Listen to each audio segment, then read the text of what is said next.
Բարի օր, ժողովուրդ ջան, մի երկու բառով ընտրությունների հետ կապված ասեմ ինչա կատարվում։ Նախ առաջ երթին ահավոր մեծ քանակի խախտումներ, ահավոր մեծ քանակի, ուրեմն ինձ շատերն էին զգուշացրել, որ խախտումներ ա լինելու եւ Փաշինյանը ինչ ուզի նկարելու է կպցնի պատին։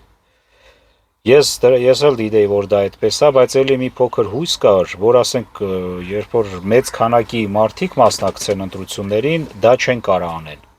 Չնայած 60%-ը դա ահավոր մեծ քանակ էր, բայց ես հույս ունեի 80%-ի։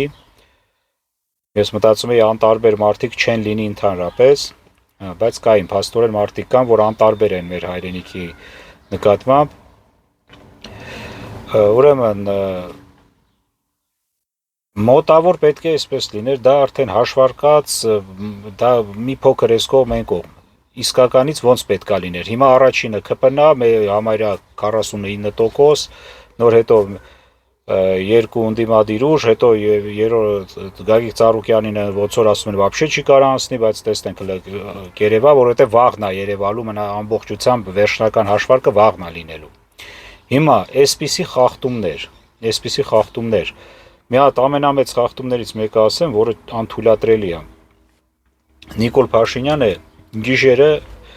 հայտարարեց օֆիցիալ, որ իրանք հաղթել են, բայց դեռ 10%-ն էին հաշվել։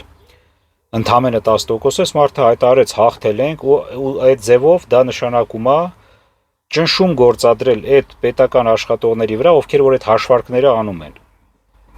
Չի կարելի, հələ վերջնական չասած, հելնել հայտարարել, որ ինքը հաղթել է, այն էլ ինքը երկրի ղեկավարն է,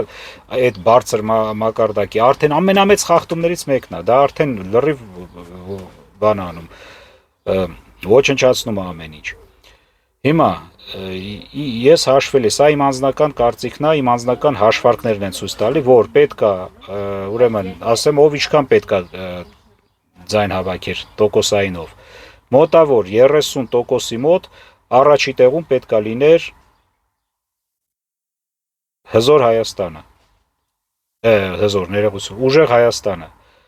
Սամվել Կարապետյանի թիմը։ Ուրեմն մի փոքր քիչ Փաշինյանը պետք է լիներ, ԿՊ-ն, մի քիչ, այտենց 30-32% իրանք պետք է ունենային համարյա հավասարով, բայց անպայման ոնց հաշվում էի Ուժեղ Հայաստանը առաջ էր ընկնում։ Հետո պետք է լիներ Ռոբերտ Քոչարյանի կուսակցությունը, դաշինքը եւ պետք է լիներ Գագիկ Ծառուկյանինը մի քիչ ավելի պակաս, բայց ուրեմն Հայաստան դաշինքը ու Բարգավաճ Հայաստանը այսքան քիչ ձայն չէին կարող հավաքեին, ես ոնց հետևեցի այդ տեսանյութերով այդ ամբողջությամբ այդ ուղիղ կապերը կամերաների ցույց էր տալիս, որ իրանք շատ մեծ ձայներ են հավաքել, բայց այսքան փոքր, իսկ Գագիկ Ծառուկյանինը вообще ուզում են հանեն այնքան քիչ ցույց տվել, ես սենց բան անհնար բան է, այնտեղ ինչ որ էլեկտրոնային, ժողովուրդ ով է խաբար այդ էլեկտրոնային ընտրությունից։ Այդ որ դեր, ես էլ էլեկտրոնային ընտրեի։ Դա ում համար էր, մի հատ գրեք ով որ գիտի։ Այդ ինչ օրինին։ Այնտեղ որ հիվանդ մարդկանց կարելի էր գնալ իրանց տանել այնտեղ ընտրեին, դա չարեցին, ասենք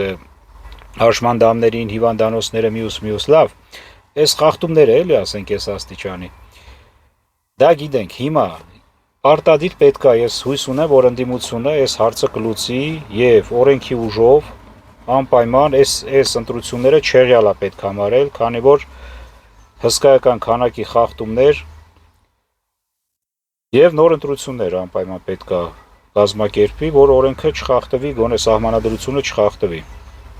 Բայց պետք է նաև ասեմ, այս ովքեր որ կարացան այսքան այս ձևի, այս աստիճանի կեղծեն, այս աստիճանի, ասենք, կարողանան առաջ գցեն Փաշինյանի թիմը, պետք է ասել, որ այդ մարդիկ իրոք շատ ուժեղ մարդիկ են, այտենց համարյա անհնար բան արեցին, անհնար գործողություն։ Բայց էլ եմ ասում, վերջնական թվերը պարզ կլինի վաղը, հիմնական, որ արդեն նոր հետո արդեն մտածեն ինչ են անում, արդեն